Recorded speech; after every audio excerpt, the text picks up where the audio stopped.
Their feet can see what most take for granted. All the bushes burn, asking us to take off our shoes. For wherever we stand on beloved earth is holy ground. To me, the earth herself is a holy place. She is Gaia, a living thing, and we are part of her. Each and every being is a vital part of the whole, and as such, each one inherently commands our reverent respect and care. I come by this naturally because I grew up on a very small, very undeveloped college campus in Tennessee. From the time I was 5 into my early teens, I spent hour after hour roaming through the woods around my house and all over that campus, spending time exploring, discovering, sitting, and wondering. I felt like such a part of it all.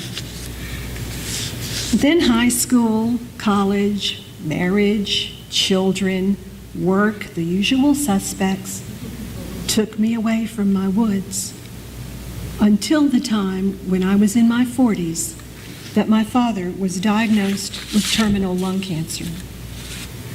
Then, even though I was a single parent living in New Jersey with 4 children and a full-time job, I went back into my woods for comfort, solitude, and solace. Our human species has pretty much known all along about the comfort and care that we receive from nature. This knowledge weaves itself through our art, music, literature, and legend. There's one particular Cherokee legend that I want to share with you this morning that speaks to the healing of our mother. In the old days, the birds, the beasts, the fishes, insects, and plants could all talk, and they and the people lived together in peace and friendship. But as time went on, the people increased so rapidly and their settlements spread over the whole earth, and the poor animals found themselves beginning to be cramped for room. This was bad enough, but mankind began to invent bows and arrows, knives and spears and hooks, and to slaughter the large animals and fishes and birds for their flesh and their skin, while the smaller creatures such as the frogs and the worms were crushed and trodden underfoot without thought, out of pure carelessness or contempt. So the animals resolved to consult upon measures for their common safety. Clan by clan, bear and deer, fish and reptile, insect and bird, they gathered and talked with one another about how they could stop this spread of mankind. They came in with all kind of different ideas, including their own bow and arrow, which proved to be not so great because the bear who thought about it, his claws kept getting caught on the string and the arrow wouldn't go where he wanted it to. Finally, they came up with the idea of disease. They began to devise and name so many new diseases that they were going to pass to man, one after the other, that had not their invention at last failed them, no one of the human race would have been able to survive. But when the plants, who were friendly to man, heard what had been done by the animals, they determined to defeat this scheme. Each tree, shrub, and herb, down to even the grasses and mosses, said, "I will appear to help man when he is in need." Thus came medicine, and the plants, every one of which has its use if we only knew it, furnish the remedy to counteract the evil wrought by the revengeful animals.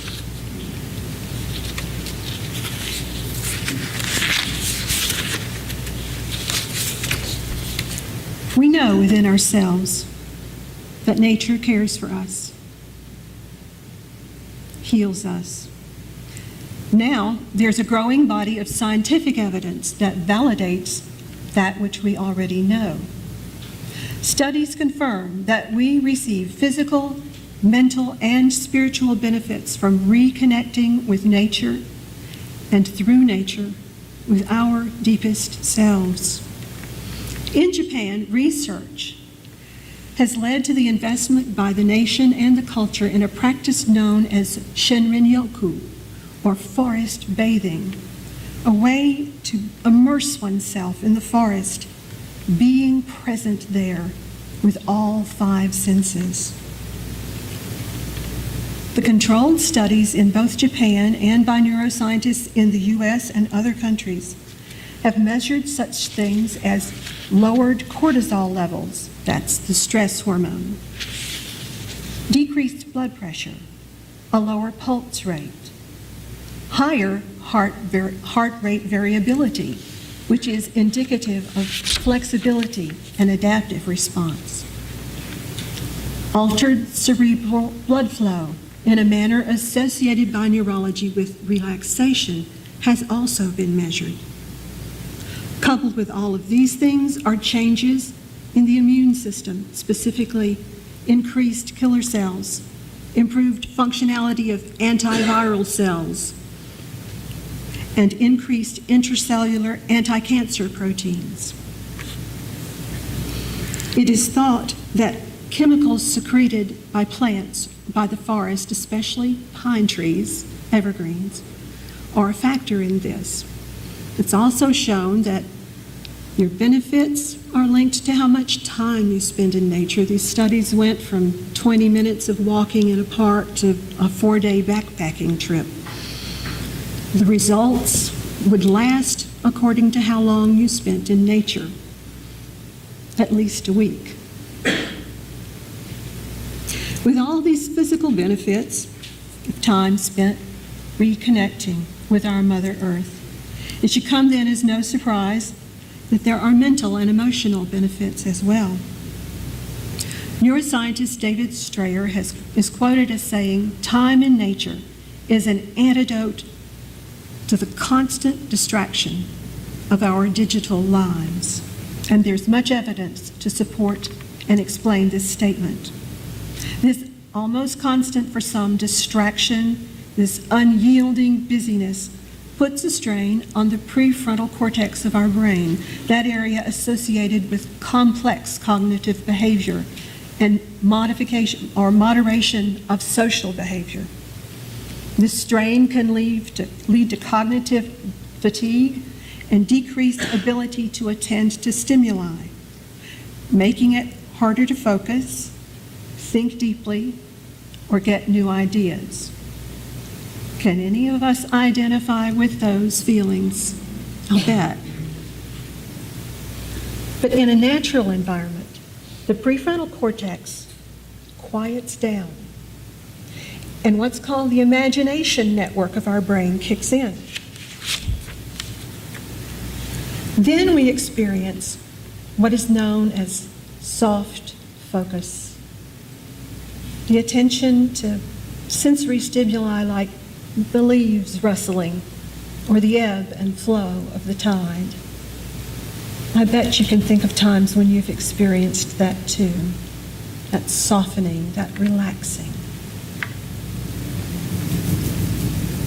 Negative mood states have shown to be decreased, anxiety lessened, and my particular favorite, rumination, that sort of thought state that focuses on negative self-messages, rumination decreases greatly too.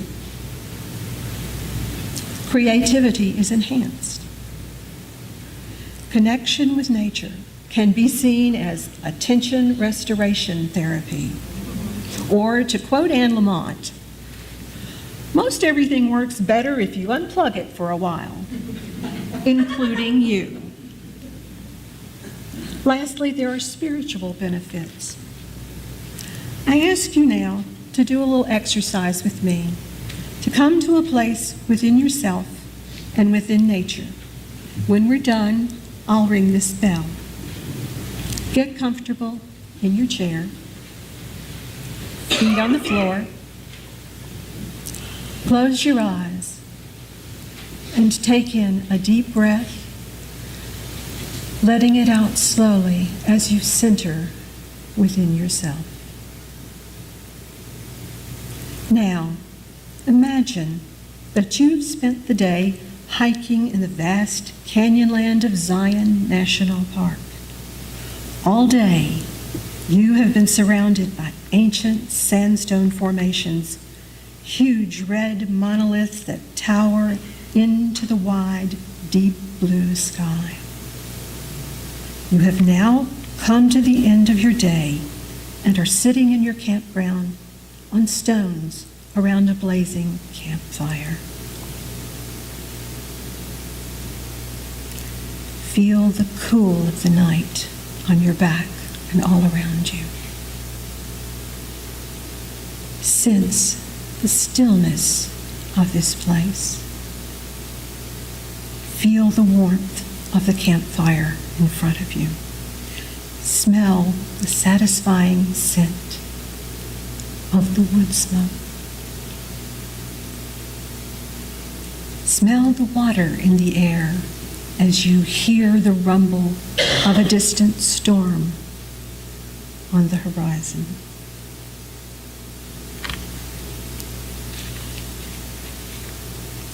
Look up and see in this place so far removed from cities, the stars flung across the sky like diamonds on the vast, deep, black sky.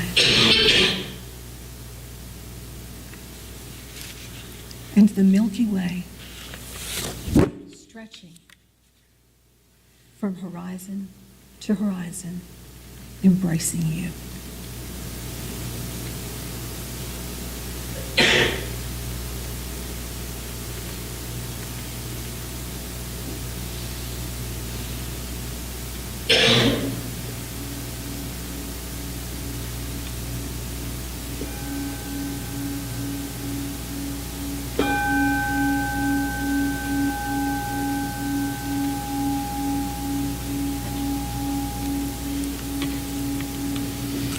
I don't know if you felt it sitting here experiencing this in your mind, but I do really think that you would most certainly experience a feeling of profound awe in such a setting. Awe is defined as a feeling of reverential respect mixed with fear and wonder, an overwhelming feeling of reverence, a profound sense of connection with something greater than ourselves. This sense of connection has been shown in these studies to have what may be called spiritual benefits: increased trust and generosity, increased helping behaviors, and a feeling of the expansion of time, so that rather than feeling pressed for time, we feel rich in time. Perhaps we are experiencing a bit of eternity. As you might expect, I see all of this, the way nature cares for us and heals us, as having a mystical, spiritual quality. It can certainly be seen in a very rational way, too, though. We co-evolved with the plants, the animals, the beings with which we now live. And because of that, we have developed an interconnected environment, the environment that is our home, the environment on which we depend for our very existence. So, why then? Why do we treat this earth in such harmful ways? There are other creatures who impact the earth. For instance, the beaver builds a dam, and he slows the water in part of the stream, creating a pond, and also creating a great diversity of habitat within and around that pond. We build dams, huge dams that flood thousands of acres, invariably decreasing the diversity of the ecosystem. Bison roll around in the dirt of the prairie and create sizable, shallow depressions, compacting the earth and enlarging the depressions when they carry away the mud that's stuck to their fur. Because this soil is compacted, when it rains, that depression will fill with water and become a habitat for wetland species and a source of water for prairie animals. Humans make holes in the ground, like the abandoned open pit mine in Butte, Montana, that filled with water so toxic that it killed over 300 migrating geese who landed on it to rest. Will we ultimately destroy nature? Let's get some perspective on this. I'll never forget what my first geology professor, Dr. Ray Christopher, said in our Geology 101 class. Spread your arms out straight and pretend that the history of the entire earth goes from the fingertips of your left hand to the fingertips of your right hand. Now let's travel through Earth history. We're coming up past our left wrist and the elbow. It's not till we get to our head that we even see two-celled creatures. Dinosaurs lived between the knuckles of your right hand. Mankind, take a nail file and gently scrape the nail of your longest finger. You have just wiped out human history.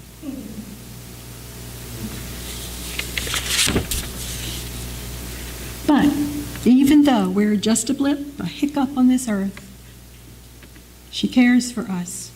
She is our home, our mother. But make no mistake, as Julia Roberts, portraying nature in a Conservation International video, says, I've been here for over 4.5 billion years, 22,500 times longer than you. I don't really need people. People need me. Yes, your future depends on me. When I thrive, you thrive. When I falter, you falter, or worse. But I've been here for eons. I have fed species greater than you, and I have starved species greater than you. My oceans, my soil, my flowing streams, my forests, they all can take you or leave you.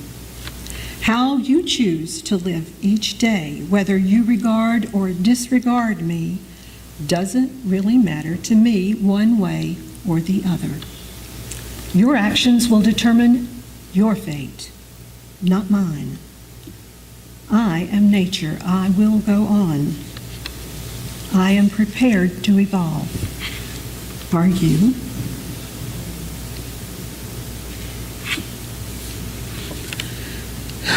Your heart may tell you that God created the earth and gave dominion over it to mankind. If that is what your heart tells you, you still have a sacred responsibility to care for all the creatures of this earth.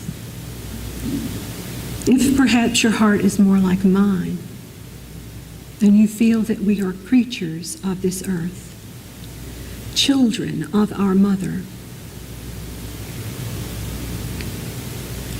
then I urge you to develop an attitude of reverence and respect, and let your care for the earth spring from that mindset, one of the child of the earth. No matter what your heart believes, as you use, we affirm the seventh principle of respect for the interdependent web of all existence of which we are a part. It's difficult to truly respect that which you have little direct experience of, and therefore a very tenuous connection with. We are so blessed in this area with opportunities, large and small, long and short, to get out and to be in nature, with nature, of nature. Whether it's a 20-minute walk in the botanical garden, a family trip to Caesar's Head to look at the awesome view, or a day hike in the Mountain Bridge Wilderness area, I urge you, get out in nature. Accept her healing. It's good for you.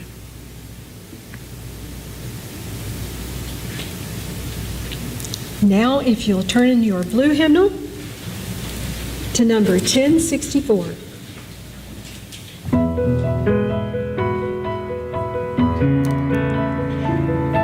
Stand as you're willing or able.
When your heart feels like stone and you've lost sight of the gifts being given, you are still held by the earth beneath you and kissed by the breath of trees. When you've convinced yourself that you're hopeless and that you simply can't fulfill the role that you were born to play, the sky is still whispering your name, and the stars are waiting for their chance to sing to you. You are wanted here. You are part of this creation. Let your hurts melt away in the waves. Let your cries be carried by the birds. Earth, air, fire, and water are the truth of you. And when you drop the veil and open to the greater you will find fullness in the valleys and the groves, and bow again to the sacred altar of your natural soul. Go in peace.